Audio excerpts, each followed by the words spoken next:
Everyone, কেমন আছে সবাই? আশা করি সবাই ভালো আছে আর আমি খুব ভালো আছি। তো আমি চলে আসছি আরেকটা নতুন ব্লগ নিয়ে। তো আজকে এখন রাত্রেবেলা আমি ব্লগটা করছি। তো আমি এখন কি করব না করব সব কিছু তোমাদের সাথে শেয়ার করব, যে আমি এতক্ষণ কী করছি আর এত রাতেই বা ব্লগটা কেন করছি। তো ব্লগটা কেউ স্কিপ না করে দেখো, আশা করি তোমাদের ভালো লাগবে। তো গাইস হচ্ছে এটাই কারণ হচ্ছে যে আমি এত রাতে ব্লগটা করার কারণ হচ্ছে এটা, কারণ পরপর আমি 2-3 ব্লগ দিইনি। তো ভাবছি যে ব্লগটা আজকেই আমি করিনি, কারণ কালকেও টাইম হবে না, কারণ এখন আমাদের ধান কাটাকাটির সিজন চলছে। তো দেখতেই পাচ্ছ আমার হালাত, কারণ একটু আগেই হচ্ছে আমাদের ধান নিয়েছে ঠেসারে। তো ওটাই দেখো, একটু আগে আসলাম আর এত গরম লাগতেছিল, তো আমাদেরকে দেখাচ্ছি যে দেখো আমি এক্ষুনি আসছি, এত কালকেও টাইম পাবো না। তার জন্য ভাবছি আজকে একটু যখন আসছি তাহলে ব্লগটা করি, আর কালকেও টাইম পাবো না সেরকম, তাহলে পরপর আমার 3 দিন হবে না ব্লগটা দেওয়া। তো আমি চাই ডেইলি একটা করে ব্লগ আসুক। তো সেটাই আমি চেষ্টা করতেছি, কারণ এখন হচ্ছে না আমার কাছে টাইম।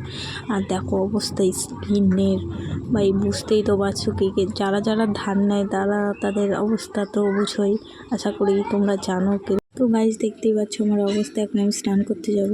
তো গাইস ফাইনালি আমার স্নান করা কমপ্লিট। তো স্নান করে এসে দেখো এখন তাও একটু শান্তি লাগতেছিল, তখন গা হাত পা চুলকা একদম পুরো চাকচাক হয়ে গেছিলো, কারণ ধানের আলে। তো সেই দেখো, তো এখন অনেক রাত হয়ে গেছে, আমাদের গ্রামে তো অর্ধেক লোক ঘুমাই গেছে। তো আমাদের ধান নিয়ে এসছে 10:30 থেকে। তো আসছি বাড়িতে এসে তোমাদেরকে ব্লগটা দেখালাম ভিডিও করে। তো এখন ব্লগটা করতেছে আর সবাই হাসতেছে যে কি এর কাজে নাই। তো গাইস কি বলবো, এটাই আমার পেশা, কিছু করার নাই। গাইস স্নান করে এসে একটু আয়নার সামনে একটু ঢং করতেছিলাম, কারণ এটা করতে একটু মজাই লাগে। কী বলবো, আমি ন্যাকা, শুধু সব মেয়েরাই এরকম করে। তো দেখো, তো এখন আমাকে খেতেও ডাকতেছে, তো আমি খেতে যাব। গাইস অনেক রাত হয়ে গেছে, এখন কটা বাজে, 11:30 বেজে গেছে, না 11:25 বাজে। দেখো গাইস, আর আমাদের বাড়ির টমিগুলাকে দেখো আমি ডাকতেছি, সেই হয়ে গেছে। ওরা তো কী বলবো, কেউ আমাদের বাড়িতে আসলে ওরা তো কী বলবো কামড়েই দেবে, চলে আসছে। ওকে বলছি আয় আয়, তো আর উপরে উঠতেছে না। ঠিক আছে থাক তাহলে তুই এখানটায়। আমাদের টমেটোগুলো অনেক ভালোই আছে, আর দেখো চারিদিকে অন্ধকার পুরো গ্রাম, আর এরা তো শালা খাইতেই বসে গেছে আমাকে ফেলে। তো গাইস ফাইনালি আমার জন্য আমি বেড়ে নিলাম। তো আজকে আমাদের ভাত করেনি, রুটি করছে। আর রুটিটা আমি একটু সুন্দর করে সাজাইছি, কারণ আমি একটু দেখছিলাম একটা ভিডিওতে যে এরকম করেই শিয়ালদা দেয় রুটি তরকারি দেয়, যে তো আমি ভাবছি আমি একটু ট্রাই করি তাহলে।